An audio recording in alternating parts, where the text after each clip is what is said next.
Como conhecer a vontade de Deus para a minha vida? Este é o nosso ponto, é nisso que a gente quer trabalhar nesta manhã, é isso que Deus tem colocado, é para isso que nós temos estudado, para trazer para você o que Deus tem falado conosco. O que é que eu faço para saber se eu estou caminhando dentro do plano de Deus para a minha vida?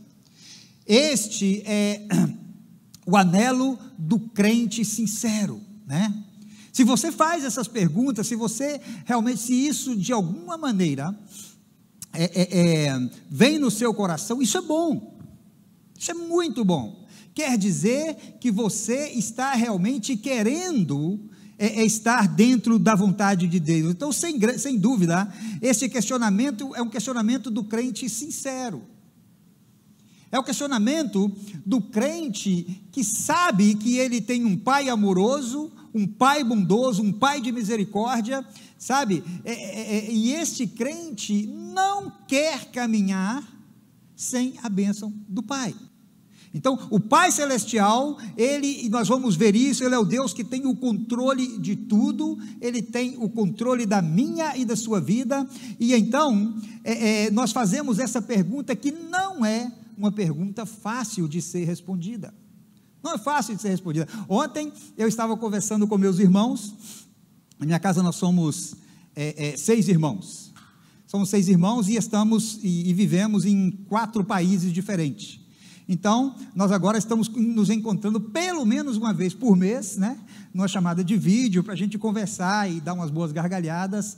Então, ontem nós estávamos nesta reunião com meus irmãos, e eu comentava isso para eles, e de cara uma das minhas irmãs já me perguntou: mas como é que eu faço para saber a vontade de Deus para a minha vida? Eu falei: calma, a palavra é amanhã, tá bom?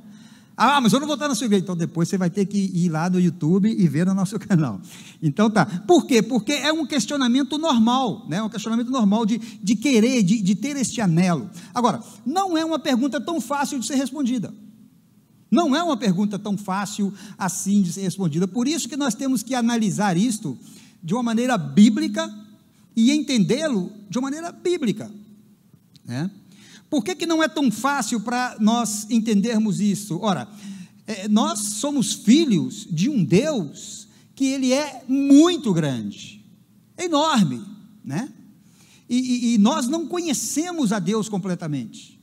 Não podemos conhecer a Deus completamente. E quando nós analisamos a vontade de Deus na Bíblia, se você analisa as palavras originais com as quais foram escritas, você vai encontrar muitos aspectos diferentes da vontade de Deus. Por isso que não é algo tão fácil assim. Mas eu gostaria que nesse estudo você pudesse aclarar e sair daqui hoje realmente com algo muito acrescentado para a sua vida sobre a vontade de Deus. Quando nós analisamos na Bíblia, nós vamos encontrar pelo menos 3, são mais, mas eu separei pelo menos 3 aspectos importantes da palavra de Deus, que é a palavra de Deus no aspecto do conselho de Deus, a palavra de Deus, a vontade de Deus no aspecto do plano de Deus, e a palavra de Deus no aspecto do desejo de Deus. São 3 aspectos muito interessantes.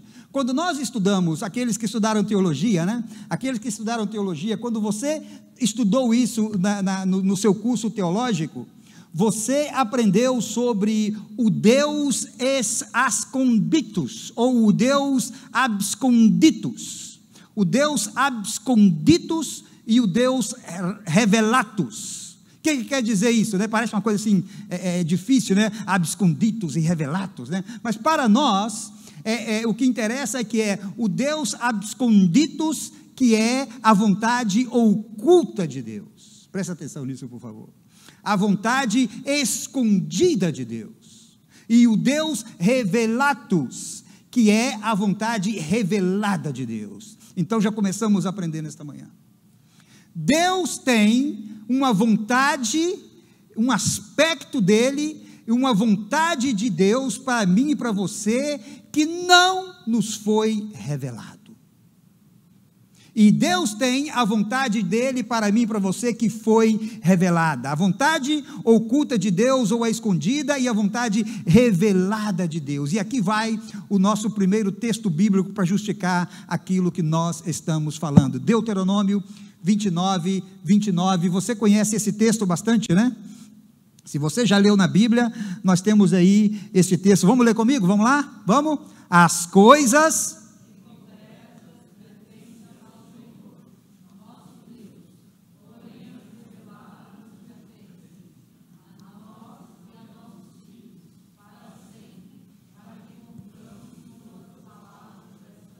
Olha, então é uma lei, né? É uma lei, veja bem. As coisas encobertas pertencem ao Senhor, o Deus absconditus. As coisas pertencem a Ele, sabe? Eu quando estudei isso em teologia, eu nunca me identifiquei muito com o nome escondido. Eu sempre preferi mais a palavra oculta, né? Porque o Deus... palavra vontade escondida, aquilo que está escondido, de alguma maneira você pode procurar e encontrar, né? E com esse aspecto da vontade de Deus você não encontra. Veja bem que o texto está dizendo que há coisas encobertas do Senhor, são encobertas, pertencem a Deus, porém, graças a Deus, tem as coisas que são reveladas. E essas coisas reveladas pertencem a mim, e não só a mim. A palavra está dizendo que pertencem a mim, pertencem a você, pertencem aos seus filhos, e com uma razão, com um propósito específico. Qual é o propósito? Glória a Deus, aleluia. Para que cumpramos todas as palavras desta lei. E é isso que nós vamos meditar. O que significa isso, pastor? Deus nos tem revelado muita coisa, porém, nem todo o conhecimento dele, ele nos tem revelado. É isso que significa. Tem muita coisa de Deus e em Deus que nós não sabemos e nunca saberemos. Tem muita coisa na maneira de Deus de se revelar, na maneira de Deus falar. Tem muita coisa na maneira de Deus governar. Tem muitas coisas nos planos de Deus que nós não sabemos, nunca saberemos. Por quê, pastor? Porque Ele é Deus e Ele faz o que Ele quiser. É por isso, sabe? E também tem o outro aspecto, que são coisas que nós jamais poderíamos entender. Vocês lembram quando Nicodemos foi conversar com Jesus de noite? Lembram dessa história? Essa história que está narrada em João 3, Nicodemos foi conversar com Jesus de noite, e quando ele começou a conversar, Jesus começou a falar com as coisas do céu para ele, e ele não estava entendendo nada. Jesus falou com ele: olha, você é mestre em Israel e não entende essas coisas? Porque Jesus estava falando com ele que é necessário nascer de novo, né? E ele falou: mas como é que pode ser assim? Como é que vai nascer de novo, né? Então, aí Jesus falou para ele assim, em João 3,12, Jesus falou: olha, se tratando de coisas terrenas não me credes, como crereis se eu vos falar das coisas celestiais? Tem coisas que são celestiais e nós não entendemos agora. Tem coisas que são celestiais que nós entenderemos na glória. E tem coisas que são celestiais que nós não entenderemos nem mesmo quando nós estivermos na glória. Veja bem, a resposta para a pergunta: qual é a vontade de Deus para a minha vida? Esse é o nosso ponto. Qual é a vontade de Deus para a vida? Ela só pode então ser analisada na perspectiva bíblica, dentro do entendimento do seguinte questionamento: quando você pergunta qual que é a vontade de Deus para a sua vida, qual vontade de Deus que você está falando? Presta atenção, por favor. Qual vontade de Deus que você está falando? Eu quero saber a vontade, mas qual vontade de Deus que você quer saber? Porque se você quer saber sobre a vontade oculta de Deus, lembre-se, meu irmão, que ela está tão vedada para mim quanto para você. Sabe, às vezes as pessoas chegam para mim querendo, com anelo no seu coração, querendo que nós como pastores temos as respostas para ela. Então veja bem, se está oculto para você a vontade oculta de Deus, se trata dessa mensagem, dessa vontade escondida de Deus. Se trata deste aspecto de Deus, e isso não está revelado. Portanto, se foi ocultado por Deus, não é assunto nosso. Se foi ocultado por Deus, não é assunto nosso. João Calvino disse o seguinte, dentro deste aspecto, deste ponto. João Calvino diz assim, se Deus se cala sobre algo, desistamos de toda e qualquer indagação. Deus calou. Se Deus calou, é porque você, sabe, meu irmão, se você não tiver cuidado neste ponto, isso vai te levar à adivinhação. Isso vai te levar você vai querer adivinhar. Lembram de Saul? Não foi o que Saul fez? Querer adivinhar, querer que se revele, e isso é um problema muito grande. Sabe, por isso nunca trate de adivinhar aquilo que Deus ocultou, porque senão você pode ir a práticas que são condenadas pela Bíblia, como ocultismo, adivinhações e feitiçarias, sabe, tentando saber o seu futuro. Todo tipo de desejo de adivinhação do nosso futuro demonstra incredulidade em Deus. Porque se o meu futuro está nas mãos de Deus, eu posso confiar nele, sim ou não? Se eu posso confiar em Deus, eu devo estar tranquilo com relação ao meu futuro. Quantos aqui são da geração dos anos 80? Deixa eu ver. Dos 80, cadê a turma dos 80? Você não levanta sua mão não, né, João? Não, né? Você é dos 60, né? A turma dos 80, vocês se lembram no Brasil, uma música que ficou muito famosa na bonita voz da cantora Simone, que dizia o seguinte, a cigana leu o meu destino, eu sonhei, bolas de cristais, jogo de búzios, cartomante, eu sempre perguntei. Lembra dessa música? Como será o amanhã? Como vai ser o meu destino? Essa era a grande questão da letra dessa música. E era algo tão incompreensível, né? Que dizia assim, como será o amanhã? Responda quem puder. O que irá me acontecer? O meu destino será como Deus quiser. Depois de ir na cartomante, né, no jogo de búzios, depois de ir na cigana para ler a mão, depois de fazer tudo isso, ele vem para dizer então que o meu futuro será como Deus quiser. Por que nós estamos falando com isso? É porque nessa busca de saber o nosso futuro, existe uma linha, existe uma linha que eu não posso cruzar esta linha. É a vontade oculta de Deus. E se é oculta, não vai ser revelada a mim, pois se Deus não revelou, é porque nós não temos que saber, e se nós não temos que saber, também não queiramos adivinhar. Toma muito cuidado com isso. Mas vamos aprofundar um pouco mais então, na vontade revelada de Deus, né? Porque a vontade revelada de Deus, sim, nós podemos estudá-la. A vontade revelada de Deus, nós temos acesso e podemos estudá-la. Então, quando nós estudamos um pouquinho mais teologicamente isto, nós vamos encontrar dois pontos interessantes, eu quero a sua atenção, dois pontos interessantes que dentro da vontade revelada de Deus, nós vamos encontrar a vontade ativa de Deus. Presta atenção nisso, por favor. A vontade ativa de Deus e a vontade passiva de Deus. A vontade ativa de Deus é a vontade decretiva de Deus e soberana. É decreto por soberania de Deus. Quando Deus fala, Ele fala e acontece. Por quê? Porque Ele falou. É decreto, é soberania dEle. Agora, a vontade passiva de Deus é a vontade permissiva de Deus. E aqui é que está o grande problema do crente. A vontade permissiva de Deus. Mas falamos primeiro um pouquinho sobre a vontade soberana de Deus, porque nessa vontade soberana, Deus cumpre, veja bem meu irmão, Ele cumpre tudo o que Ele quer, do jeito que Ele quer, da maneira que Ele quer, na hora que Ele quer, e não importa a Ele a opinião de mais ninguém.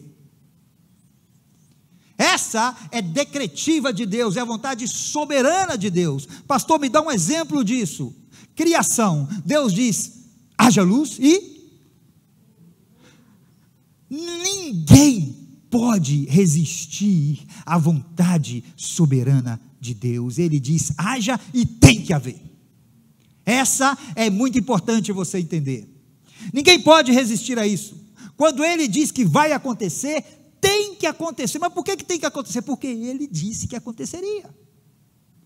Isso é vontade decretiva de Deus, tem a ver com os decretos de Deus e vontade soberana de Deus. Toda vontade soberana, decretiva de Deus que podemos conhecer, já está na palavra de Deus. Quantos dizem amém? Toda vontade soberana e decretiva de Deus está na palavra de Deus. Toda vontade soberana de Deus. Exemplo, na criação do universo, como já falamos, já foi decretado desta maneira. O plano de salvação foi decretado, a vinda de Cristo, a volta de Cristo, o fim dos tempos, sabe? A maneira que Cristo vai voltar, o rapto da igreja, o arrebatamento, o milênio, a eternidade, já está tudo decretado. Ninguém pode mudar isto. Ninguém pode fazer nada contra isso, ninguém pode mudar isto, porque é vontade soberana de Deus. Agora, falemos da vontade passiva ou permissiva de Deus, porque é aqui que mora o problema meu e seu, o problema de todo o filho de Deus. Quando nós falamos de vontade permissiva de Deus, é sempre bom lembrar que você não pode confundir, meu irmão, vontade permissiva de Deus com permissão para pecar. Presta atenção nisso, por favor. Vontade permissiva de Deus. Deus pode permitir que aconteça coisas que no momento não entendemos e talvez nós nunca entenderemos. Exemplo, dá-me exemplo disso, pastor. Deus diz, olha bem, decreto de Deus. Decreto de Deus. Veja bem a diferença das vontades de Deus. Na vontade soberana, Deus diz, haja luz e houve luz. Nesta vontade de Deus, você vai ver que ele agora vai dizer assim, por exemplo, ó, não roubarás. Contudo, as pessoas roubam. Né? Isto não é vontade soberana de Deus, porque se fosse, ninguém roubaria. É vontade permissiva de Deus. Não quer dizer que Deus permite, ou se agrada, ou abençoa a pessoa que o faz. Porém, Ele deixa que isto aconteça. Por que então, pastor, que Deus deixa que isso aconteça? Porque nós não somos robôs. Deus não nos criou robôs. Deus criou filhos, seres humanos. E Deus deu para mim e para você algo que se chama livre agência. Livre agência não é livre-arbítrio, hein? Por favor, não confundam. Livre agência é a capacidade de escolha. Se vocês entendem a diferença de livre-arbítrio e livre agência? Se não entende, isso é para outra pregação, por favor. Livre-arbítrio é a decisão que você toma de estar em Deus ou não, de receber a Cristo ou não. Você nasceu com um pecado que você não pode fazer nada, nunca pôde fazer nada por isso, você já nasceu em pecado, ok? Chega um momento que você vai então entender isso, e você então quer caminhar com Deus, você recebe a Cristo no seu coração, entendeu? Dentro da vida cristã agora, Deus te dá também capacidade de escolha, porque uma vez que você escolheu estar em Cristo, você usou o seu livre-arbítrio para a salvação. Uma vez que você está em Cristo, você usa a sua livre agência para pecar ou não pecar. Mas isso é para outra pregação, depois a gente fala sobre isso. Agora veja bem, não confunda isto que nós estamos falando com permissão para pecar, por favor. Porque esta permissividade de Deus está no fato de que Ele respeita então essa livre agência, ou seja, Ele permite, né? Ele permite, porque se uma pessoa quer roubar, a pessoa rouba. É a vontade de Deus que a pessoa roube? Não, porém, a pessoa rouba. Então, Ele permite porque Ele não obriga, assim podemos explicar. Ele permite porque Ele não obriga ninguém a seguir Ele. Então, essa vontade permissiva dEle não quer dizer que Ele aprove a atitude do homem, e muito menos que Ele a abençoa. E o outro problema que nós temos quando nós estudamos essa vontade permissiva de Deus. Veja bem, o outro problema é o seguinte, é que nós achamos que às vezes nós achamos que Deus está desinteressado naquilo que está acontecendo conosco. Já aconteceu isso com você? Parece que Deus está desinteressado, parece que Deus não está vendo o seu sofrimento, não está vendo a sua luta, aí você se sente realmente como que Deus não está nem aí. Por quê? Acontecem coisas na nossa vida onde nós queremos que Deus intervenha, né?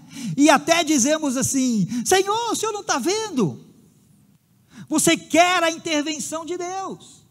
Não confunda o não querer intervir de Deus com o não ter poder para intervir de Deus. Duas coisas diferentes. Deus não intervém porque Ele não quer intervir. E ponto. Sabe, resta a mim e a você continuar acreditando nele. Lembre-se que Deus agindo ou não, quando você acha que ele deveria agir, fazendo ou não o que você acha que ele deveria fazer, ele está executando a sua vontade. Ele está executando a sua vontade, quer você queira ou não, quer você entenda ou não. Se Deus está sendo passivo e permissivo, se Deus está sendo soberano e se Deus está sendo decretivo, de todas as maneiras, Ele está fazendo a vontade dEle. Mas voltemos então à nossa pergunta e vamos a uma aplicação prática disso. Lembram da pergunta? A pergunta é, como posso saber a vontade de Deus para a minha vida? Como posso saber a vontade de Deus para a minha vida? Para saber a vontade preceptiva de Deus, sabemos que se trata então dos preceitos de Deus. Os preceitos de Deus, meu irmão, é a lei de Deus. Então vamos ver. Fica fácil agora de você entender. Porque veja bem, a vontade de Deus para a sua vida veja bem, não terás outros deuses diante de mim. Olha a vontade de Deus para a sua vida, olha aí. Não farás esculturas, imagens de escultura. Não as adorarás. Não prestarás cultos. Olha a vontade de Deus para a sua vida. Isso é a vontade de Deus para a sua vida. Não matarás, não adulterarás. É vontade de Deus para a sua vida. Venha na igreja, vontade de Deus para a sua vida. Chegue cedo no culto, vontade de Deus para a sua vida. Leia a Bíblia, vontade de Deus para a sua vida. Ore, vontade de Deus para a sua vida. Então, veja bem.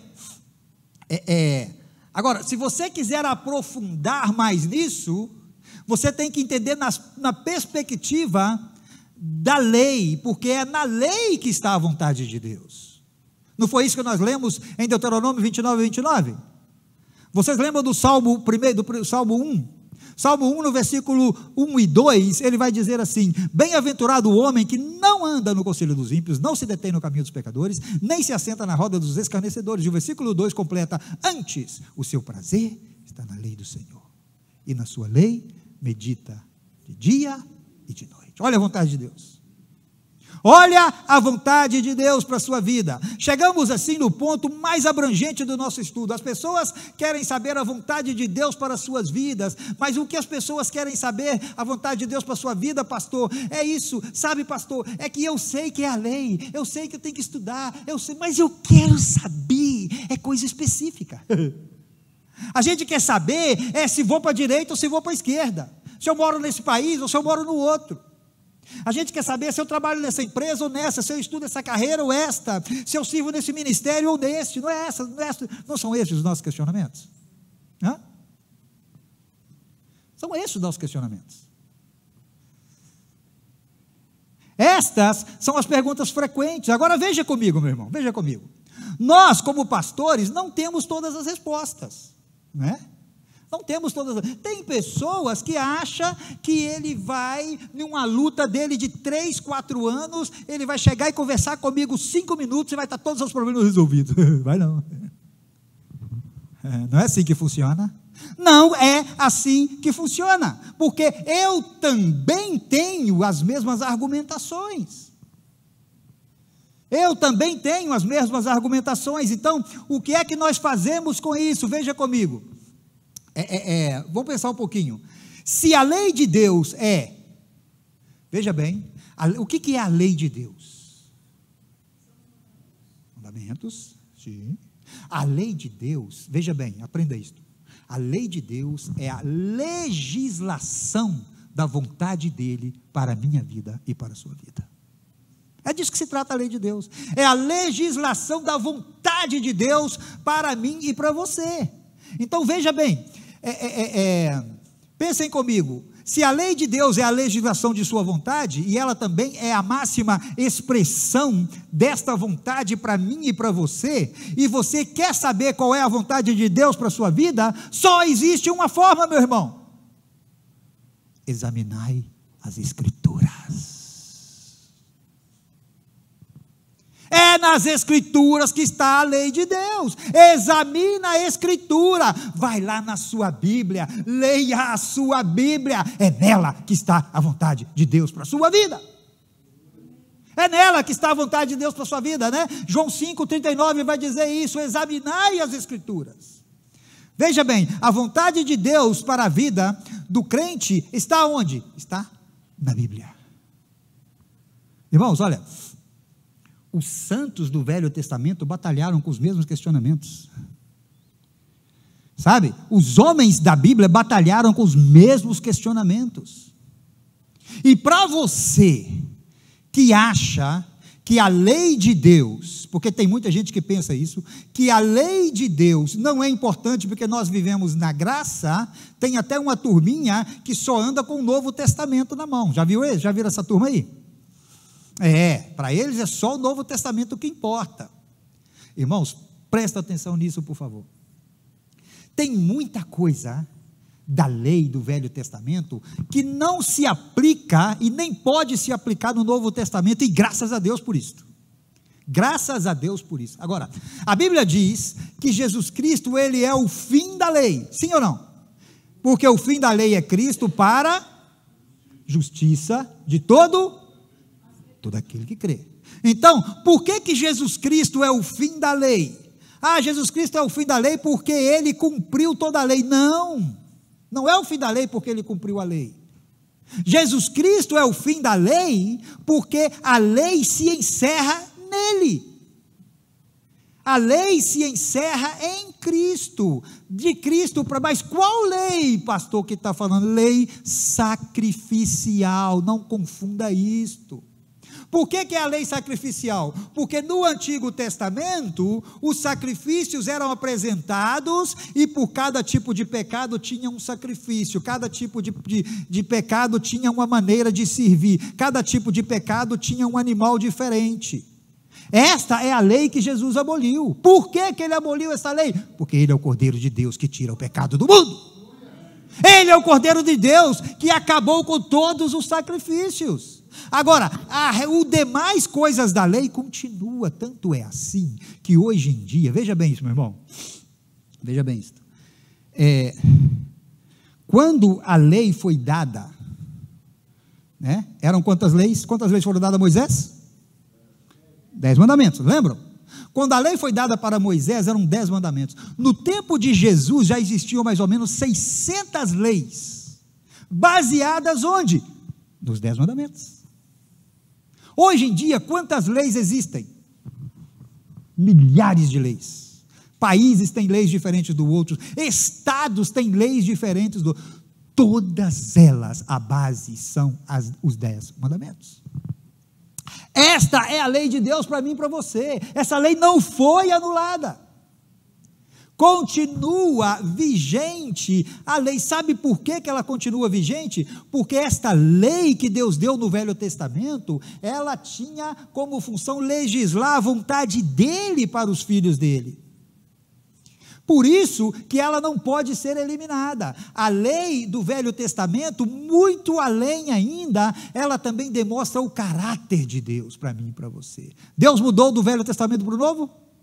Se Deus não mudou do Velho Testamento para o Novo Testamento, então leiamos a lei de Deus, e graças a Deus estamos livres dos sacrifícios. Portanto, todos os demais pontos da lei, nós precisamos de andar neles. Para onde eu vou? O que é que eu faço, pastor? Que caminho que eu sigo, pastor? Em que ministério que eu sirvo? Eu estou fazendo isso, com quem que eu vou casar? Com a Maria ou com a Mary? Vou casar com o Joseph ou com o José? Né? Irmãos, para tudo isso, a Bíblia tem resposta. Incrível, né? Mas para todas estas situações, a Bíblia tem resposta. O problema é que a gente não vai lá e não lê. Você quer saber o melhor caminho para você andar? Quantos querem? Olha o que é que diz Salmo 119, 105. Vamos ler comigo? Lâmpada e luz. Olha aí. Olha a palavra de Deus aí, iluminando o seu caminho. Você quer saber o caminho de Deus para você? Olha aí. É na palavra de Deus que nós encontramos a resposta. Mas você quer ouvir do profeta? Não é mais fácil ouvir do profeta? E glória a Deus pelos profetas. Glória a Deus pelos profetas. Agora, se você quer ser um crente viciado nesse tipo de coisa, de profecias mirabolantes e revelações mirabolantes, é muito perigoso, meu irmão. Porque se você se viciar nisso, o dia que Deus não falar com você dessa maneira, você vai ficar perdido. Deus fala em profecias? Claro que sim. Deus usa os profetas? Claro que sim. Mas as profecias não são aquilo que governa a minha vida, igreja. O que governa a minha vida é a palavra de Deus. O que governa a minha vida é a lei de Deus. Não posso ficar vivendo de eventos em eventos. Não posso, não devo. É por isso que os crentes do Velho Testamento, os homens de Deus do Velho, eles tinham um respeito pela lei de Deus. Sabe? É por isso que você vai escutar no Salmo 119, 97 e 98, você vai escutar então o salmista dizendo: quanto amo a tua lei. Quantos amam a lei do Senhor? Quanto amo a tua lei. É a minha meditação todo dia. Os teus mandamentos me fazem mais sábio que os meus inimigos, porque aqueles eu os tenho sempre comigo. Veja bem isto. Sabe, meu irmão, porque é nesta lei que Deus manifesta a sua vontade. Não somente a vontade dele, como também tudo o demais que o agrada. É na Bíblia que você encontra isto. É na Bíblia que você encontra como você deve agradar a Deus. É na Bíblia que você encontra como você deve se proceder. É na Bíblia que você encontra o que você deve fazer e o que você também não deve fazer.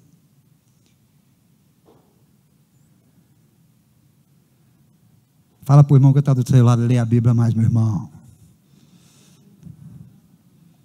Não fala assim: lê a Bíblia mais, meu irmão.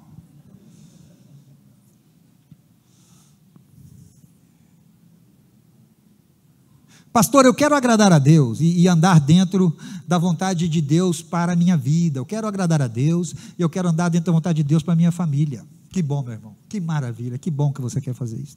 Eu também quero.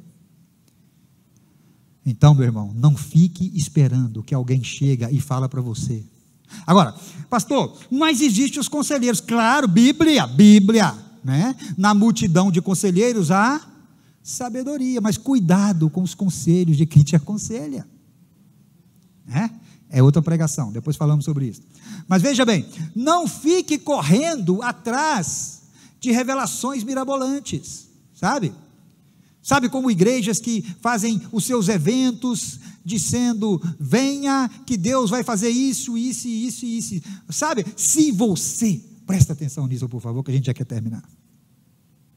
Mas se você tiver uma vida cristã, querendo ouvir Deus em todo lugar e de qualquer um, você vai se tornar um viciado. E sabe como funcionam os vícios? Escuta bem. Pode apertar? Sabe como funcionam os vícios? Os vícios funcionam, e quem já foi viciado sabe do que eu estou falando. Os vícios funcionam porque você experimenta um pouquinho aqui e te agrada. No outro dia você experimenta uma dose maior. e te agrada. E no outro dia você quer uma dose maior e te agrada, e maior e te agrada. E você vai vivendo de dose em dose de coisas que não são palavra de Deus, vai enchendo a sua mente coisas que não são palavra de Deus. E se você caminha para longe da palavra de Deus, você não vai viver uma vida em espírito e em verdade. Não vai, não vai. Não fique esperando, vai na Bíblia, porque é na Bíblia que você encontra Romanos 12:2, por exemplo, é na Bíblia que você encontra aspectos da vontade de Deus. Olha o que diz esta maravilha de versículo. Quantos podem se deleitar comigo neste versículo? E não vos conformeis com este século, mas transformai-vos pela renovação da vossa mente, para que experimenteis qual seja a boa, agradável e perfeita vontade de Deus. O versículo, meu irmão, está dizendo muito mais que saber a vontade de Deus, está sabendo que você pode experimentar esta vontade de Deus, e muito mais ainda, está dizendo que esta vontade de Deus para a sua vida, ela é perfeita, ela é boa, ela é agradável. Glória a Deus. Mas talvez eu ainda não tenha acalmado a inquietação do teu coração, e você agora esteja perguntando: mas pastor, então se é com a Bíblia, eu posso usar a Bíblia para saber a vontade de Deus? Pode, meu irmão. Ah, pastor, então tá bom, eu vou pegar a Bíblia aqui, ó, e vou abrir a Bíblia, e aonde cair a vontade de Deus para a minha vida. Está doido? Sim, você, mas pastor, se eu abrir a Bíblia, Deus fala comigo? Claro que fala, a Bíblia é a palavra de Deus, entendeu?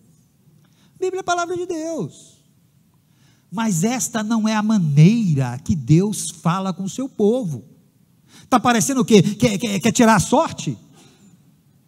Está parecendo que é misticismo? Não, não é assim que funciona. Olha o que os versículos que nós lemos falaram. O que o Salmo fala? Medito na lei de dia e de noite. Quanto eu amo a tua lei. Por que ele podia falar? Amo porque eu medito nela, porque eu a leio, porque quanto mais a leio, mais eu a conheço. Você não pode amar aquilo que você não conhece. Não pode amar aquilo que você não conhece. Então, essa é a grande questão. A Bíblia é o manual de conduta do crente. Por isso que não se trata de ir lá somente quando eu tenho uma necessidade específica, ou queria saber aquilo. Não se trata de ir lá e simplesmente ir lá e ver, e abrir e ler. Não, não é assim que funciona. Sabe, a pastora Neuza outro dia me fez um questionamento, e a gente conversa muito sobre isso, né? Porque a gente é assim entre os pastores. O que você acha disso? O que você pensa disso? Então, aí ela me mandou uma questão, e eu, para dar uma resposta à pastora Neuza, li 4 horas de Bíblia, para falar com ela 5 ou 6 palavras.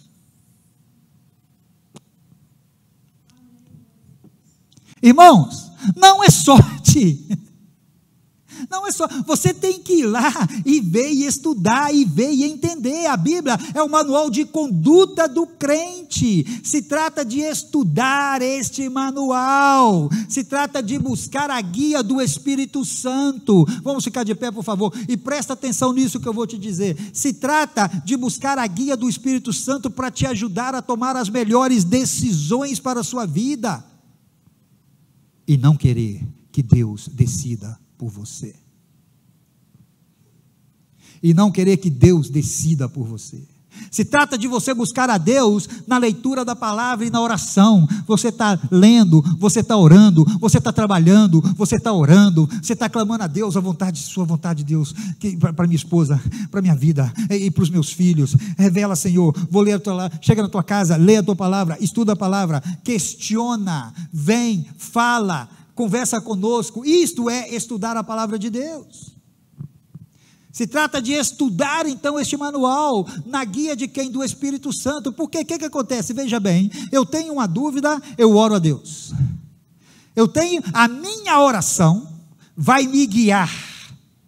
É a minha oração que vai me guiar à palavra de Deus. Eu vou abrir a palavra de Deus e vou ler também e vou orar. Então, é a minha oração e o estudo e a meditação na palavra de Deus que vai então guiar os meus passos e eu vou poder tomar as melhores decisões para a minha vida. Quantos estão comigo? Se você conhece o Deus da Bíblia, você vai entender o mesmo que entendeu Abraão. Lembram de Abraão e Ló? Lembram? Abraão e Ló, não podemos estar os dois juntos. Lembram? Abraão chamou a Ló e falou: Ló, olha, Ló era sobrinho de Abraão. Então Abraão falou para Ló: Ló, a gente não pode mais ficar junto. Vamos fazer o seguinte, vamos separar. Estou falando com as minhas palavras, é claro. Vamos separar. Olha, Ló, eu faço a seguinte proposta. Veja bem a pessoa que conhece Deus e sabe que Deus está com ele. Veja bem a pessoa que conhece a Deus, não de ler, e conhece a vontade de Deus para a vida dele, não de ir lá e buscar algo rapidinho para a sua vida, mas uma pessoa que tem confiança e sabe quem é Deus. Abraão, então, olhou para Ló, e ele fala com Ló assim, essa história está em Gênesis 13. Abraão, então, ele vem para Ló, e ele faz assim, o seguinte desafio para Ló. Ele fala assim, ó: acaso não está diante de ti toda a terra? Peço que te apartes de mim. Se fores para a esquerda, irei para a direita. Se fores para a direita, irei para a esquerda. Olha para você ver a pessoa que sabe, que não sabe onde que estava a confiança de Abraão. A confiança de Abraão estava na promessa de Deus sobre a vida dele. Não foi revelada por profeta nenhum, foi revelada pelo próprio Deus. Então, por isso, é que ele sabe que se ele fosse para a direita, Deus estaria com ele. Se ele fosse para a esquerda, Deus estaria com ele. Se você mora no Canadá, Deus está com você. Se você mora em Portugal, Deus está com você. Você tem direito de sair de um país e para o outro, tem também. E se você for, Deus vai com você. Isso é ter certeza da promessa de Deus na sua vida. Vou para a direita, Deus está comigo. Vamos terminar nesta manhã. Em vez de você ficar se preocupando que Deus tem que falar de maneiras que você quer, da maneira que você quer ou quando você quer, o que você deve fazer, meu irmão, é conhecer os decretos de Deus. A vontade escondida de Deus não temos acesso, mas a revelada sim temos. Vou casar com a Maria ou vou casar com a Mary, pastor? Vou casar com o José ou vou casar com o João? Vocês pensam que as pessoas não me perguntam isso? Vou casar agora ou vou casar depois? Estou muito novo para casar ou não estou? A Bíblia tem resposta. Não dá tempo da gente ir para lá hoje, mas a Bíblia tem resposta. Olha para você ver as pessoas que fazem esses questionamentos. Eles falam assim, eu falo assim, olha, leia a Bíblia, meu irmão. Olha a Bíblia, em 2 Coríntios 6, 14 e 18, a Bíblia vai dizer assim, não vos ponhais em julgo desigual com os incrédulos. Olha bem. Porquanto, que sociedade pode haver entre a justiça e a iniquidade? Ou que comunhão das trevas com a luz? Que harmonia entre Cristo e o maligno? Ou que união do crente com o incrédulo? É um tipo para jovens que me escutam. Os jovens estão lá fora, né? Jovens que me escutam. Olha aí. Ai, pastor, mas eu estou apaixonado. Eu estou apaixonado, ninguém nunca me olhou como ele me olha. Ai, pastor, mas eu tenho um negócio no meu coração. Eu vou casar com ele mesmo e depois Deus vai fazer uma obra na vida dele, ele vai aceitar Cristo. Na verdade, a pessoa que nos procura com esses argumentos, eles não estão querendo saber a vontade de Deus para a vida deles. O que eles estão querendo é uma licença ou uma permissão para fazer na vida deles aquilo que não está na palavra de Deus. Cuidado com isso, meu irmão. Isso funciona também na sua sociedade, no seu trabalho. Tá bom? Quantos querem então saber a vontade de Deus para a vida dele? Último texto de hoje. Tinha mais, mas não dá tempo. Último texto da palavra de Deus para nós hoje. Somente para aqueles que querem sair daqui hoje de verdade, sabendo que Deus tem algo para a sua vida, um plano para a sua vida, uma vontade para se cumprir na sua vida, uma vontade boa, perfeita e agradável para a sua vida. Quantos querem? 1 Tessalonicenses 4:3, e com esse nós terminamos. 1 Tessalonicenses 4:3, diz a palavra de Deus: esta é a vontade de Deus, a vossa santificação. A vontade de Deus para a sua vida? Olha a vontade de Deus para a sua vida. A vontade de Deus para a sua vida é que você seja santo. Quer mais uma vontade de Deus para a sua vida? Mateus 6,33, buscai, pois, primeiro lugar o reino de Deus e a sua justiça, e todas as outras coisas vos serão acrescentadas. A vontade de Deus para a sua vida. Espero ter te ajudado nesta manhã. Espero realmente que você saia daqui realmente entendendo que a vontade de Deus para a sua vida, ela é boa, perfeita e agradável. E a vontade de Deus para a sua vida está na revelação da palavra de Deus.